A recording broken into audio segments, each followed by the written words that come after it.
Hi, welcome back to my channel, Beautiful Minutia. If you're new here, my name is Tiffany, and this is Gus. I can't get him to look at the camera. Today we're doing I forget what it's called, like Dogs and Books tag or something like that.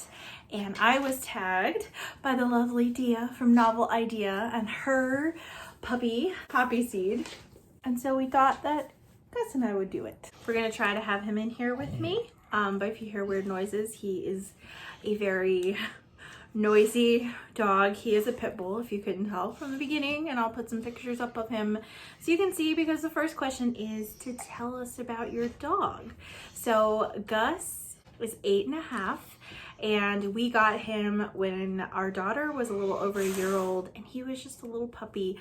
So they have always been together, and they are just like the best of friends, and it has been so fun to see them grow up together. But he's the best. He is just the laziest, most couch potato dog. He's just laying down here right now, and he will probably start snoring at some point because he does. He snores really loudly, and he makes a lot of weird noises, which I found is not unique to him. So I think maybe it's a pit bull thing.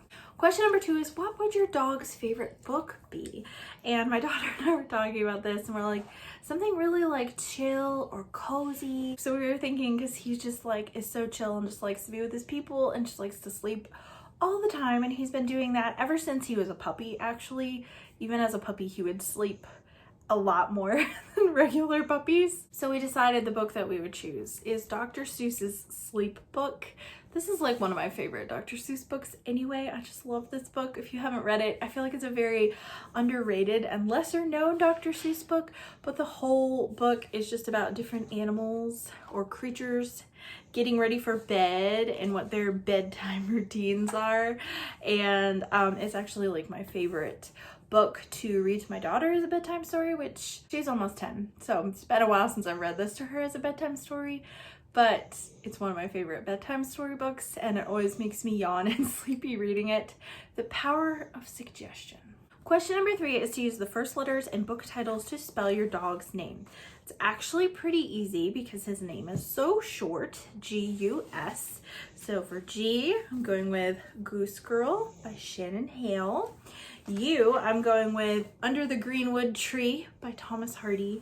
And for S, because it's Jane Austen July, we're going with Sense and Sensibility, G-U-S. Question number 4 is, what is your dog's relationship with books? Which just feels like a funny question to me. But my dog actually does have a relationship with books, so kind of makes sense. So for years, when my daughter was young, every year on Gus's birthday, we would have to read him a story about a dog. And so a favorite one was Harry the Very Dirty Dog.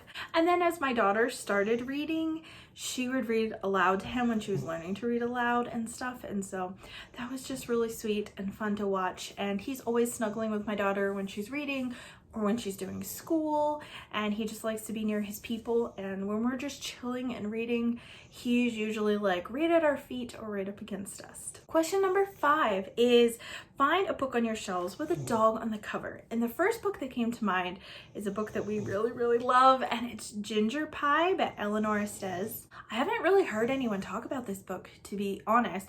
It's an older book, and it's very charming and very sweet. We read it, I think, like 2 years ago or something as part of our homeschool curriculum, and my gosh, we love this book so much. It has a lot of good humor in it.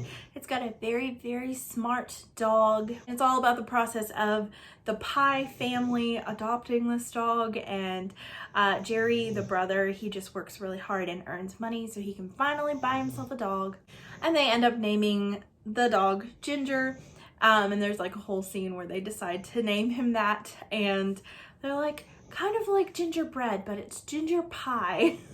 And it's just really sweet. It's just a very wholesome, sweet, older story. Highly recommend it if you just need something sweet and cozy to read. Question number 7 is, find a book on your TBR that has the word dog in the title or has a dog in it. So it does not have a dog in the title, but it does have lots of dogs in it. And so he just bumped my tripod. He's like right here, like right, there's like this much space between me and my tripod, and he's like laying right there, and he thinks he's a little dog and he can fit there. Anyway, a book that is currently on my TBR that I'm currently in the process of reading, it was on my June TBR, it's carried over into my July TBR, is The Lord God Made Them All. This is the 4th book in James Herriot's series. He is a Scottish vet that is practicing as a country vet in England. And so since he's a country vet, he does do a lot of things with cows and sheep and horses, but he does still treat dogs and cats. So there are lots of dog stories in the James Herriot book. I'm only like 5 chapters in and I have already read a story about a dog. So I love the dog stories in all of James Herriot's books, at least so far. I think there are 5 books total and I've read the first 3 and I'm working on book 4 now. Again, also very wholesome, wonderful books like Ginger Pie. Although I will say it does kind of get into the nitty-gritty stuff of veterinary life, which is might be a bit uncomfortable for some people who don't like the technical information about veterinary treatments and practices, but I love it. I like science and I like animals, so I absolutely love them. There's just a lot of charm and humor and reflections on small town life and country living and farms and all that kind of stuff. So lots of great dog content as well. The last question is to tag some people. So I was trying to think about who had dogs who might like to do this tag. And the first person that came to mind was Melissa from Libraries and Labradors. I think that she would really love doing this tag. She has 2 really adorable labs and they are just so cute. I just live for her Instagram content with those dogs. They're just adorable. And then I also wanted to tag Victoria from A Musical Bookworm because Victoria also has 2 dogs, I think.